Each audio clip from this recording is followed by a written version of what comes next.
Side खबरों के लिए सब्सक्राइब करें फ्लेम मीडिया और उसके बाद बेल आइकन को प्रेस करें ताकि सबसे पहले आपको मिले एक्सक्लूसिव खबरें।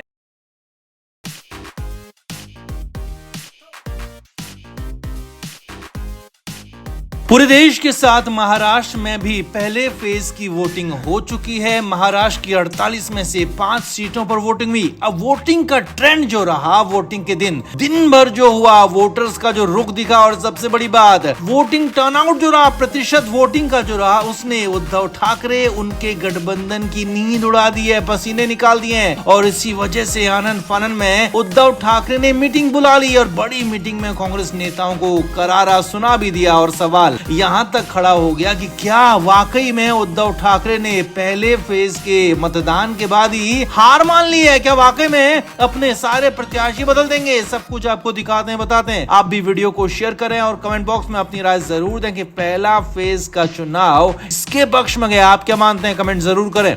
तो महाराष्ट्र की नागपुर और गढ़चिरौली, चंद्रपुर समेत 5 सीटों पर वोटिंग हुई और 19 अप्रैल को पहले फेज में विदर्भ की सीटों पर वोट डाला गया। हालांकि सुबह से ही वोटिंग के लिए लंबी लाइन देखी गई, लेकिन शाम तक जो रुझान आए, शाम तक जो वोटिंग का ट्रेंड दिखा, उसने उद्धव ठाकरे और उनके गठबंधन की नींद उड़ा दी है। सबसे बड़ी बात यह रही कि वोटिंग प्रतिशत खासा कम हो गया। वोटिंग कम होने का सीधा असर उद्धव ठाकरे और उनके गठबंधन पर पड़ा है, क्योंकि वोटिंग ज्यादा होने का सीधा मतलब यही होता है कि उसे सत्ताधारी पार्टी के खिलाफ माना जाता है। और वोटिंग कम होने का मतलब यही है कि नए प्रत्याशी को लेकर, नई सरकार चुनने को लेकर वोटर्स में खासा उत्साह ही नहीं है। पुराने प्रत्याशियों से, पुरानी पार्टी से, पुरानी सरकार से जनता नाखुश बिल्कुल भी नहीं है। या कहें कि पुराने प्रत्याशी यहाँ पर रिपीट हो सकते हैं। जी हाँ, ये बड़ी बात, बड़ा ट्रेंड निकल कर सामने आ रहा है और कम वोटिंग होने का ट्रेंड यही कहता है। हालांकि एक ट्रेंड ये भी दिखा है कि नागपुर में कम वोटिंग हुई, जबकि गढ़चिरौली जो कि ग्रामीण इलाका है, आदिवासी इलाका है, वहाँ सबसे ज्यादा वोटिंग हुई है। यानी कि शहरी इलाकों में वोट खासा कम पड़ा है। शहर के लोग घर से बाहर नहीं निकले गर्मी की वजह से, जबकि गांव में, आदिवासी इलाकों में लोग घर से जमकर बाहर निकले, वोटिंग हुई है दबाकर। अब इन ट्रेंड्स के बाद उद्धव ठाकरे बेहद ज्यादा टेंशन में आ गए। उनको अपने प्रत्याशियों की चिंता सताने लगी है। हालांकि पहले चरण में हुए चुनाव में कांग्रेस के कैंडिडेट शामिल थे, उद्धव ठाकरे की पार्टी के कैंडिडेट यहाँ नहीं थे, लेकिन यहाँ के ट्रेंड ने उद्धव ठाकरे की नींद उड़ा दी है कि कहीं बाकी जगहों पर भी ऐसा ही ट्रेंड रहा तो महाराष्ट्र में जिस नतीजे की उम्मीद उद्धव ठाकरे लगाए बैठे हैं, तो वो तो बिल्कुल यहाँ होने वाला नहीं है। अब इस वोटिंग ट्रेंड के बाद हुआ ये कि उद्धव ठाकरे ने आनंद फानंद में मीटिंग बुला ली। मुंबई में एक अपने गठबंधन की मीटिंग बुलाई, जिसमें कांग्रेस के नेता खास तौर पर शामिल थे, क्योंकि पहले चरण में कांग्रेस के प्रत्याशी मैदान में थे। तो उद्धव ठाकरे ने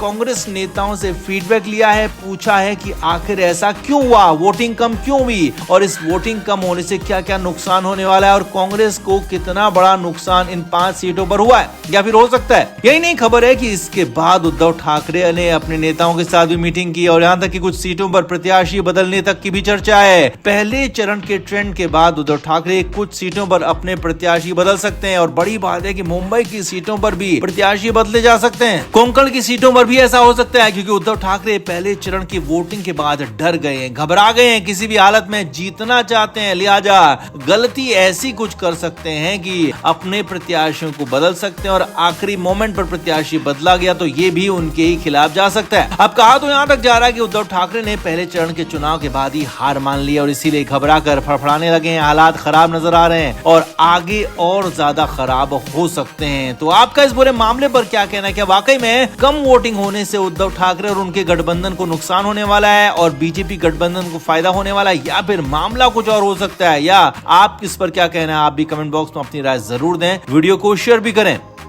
तो उद्धव ठाकरे इस लोकसभा चुनाव में महाराष्ट्र में सबसे बड़े विपक्षी चेहरे हैं, क्योंकि भले ही सबसे बड़ी विपक्षी पार्टी देश में कांग्रेस हो, लेकिन महाराष्ट्र में उद्धव ठाकरे बड़े भाई की भूमिका में और उद्धव ठाकरे के बयान, उनके भाषण, उनकी बातें यहाँ खासा मायने रखती हैं। अब उद्धव ठाकरे ने राजनीति के आवेश में आकर कुछ ऐसा कह दिया है कि उनका राजनीति से संन्यास तय हो गया। जी हाँ, हम ये नहीं कह रहे हैं, बल्कि खुद उद्धव ठाकरे ने ऐसा कहा है, क्योंकि शर्त ही ऐसी रख दी है और बीजेपी की तरफ से भी उसके बाद पलटवार आ गया। अब पहले ये देखिए कि उद्धव ठाकरे ने क्या कहा। तो उद्धव ठाकरे ने कहा कि महाविकास अघाड़ी यानी कि उद्धव ठाकरे के नेतृत्व वाला महाराष्ट्र में विपक्षी गठबंधन राज्य की 48 में से 48 सीटों पर जीत दर्ज दर्ज करने जा रहा है। जी हाँ, बीजेपी को एक भी सीट यहाँ पर नहीं मिलेगी, ये उद्धव ठाकरे ने दावा किया। और यही नहीं, इसके बाद आगे जो उद्धव ठाकरे ने कहा, असली बवाल उसके बाद ही मचा। उद्धव ठाकरे ने कहा कि बीजेपी महाराष्ट्र तो बहुत दूर की बात है, पूरे देश में भी 45 सीटें नहीं जीत पाएगी, और अगर बीजेपी पूरे देश में 45 सीट भी जीत जाती है तो वो राजनीति छोड़ देंगे, सियासत छोड़ देंगे। जी हाँ, सही सुन रहे हैं आप, यही बात उद्धव ठाकरे ने कही है और पूरे होशो हवास में कही है, जिसके बाद बवाल मच गया है। क्योंकि पूरे देश में बीजेपी को 45 सीट लाने का चैलेंज देना बेहद ही हल्का और बचकाना नजर आता है, क्योंकि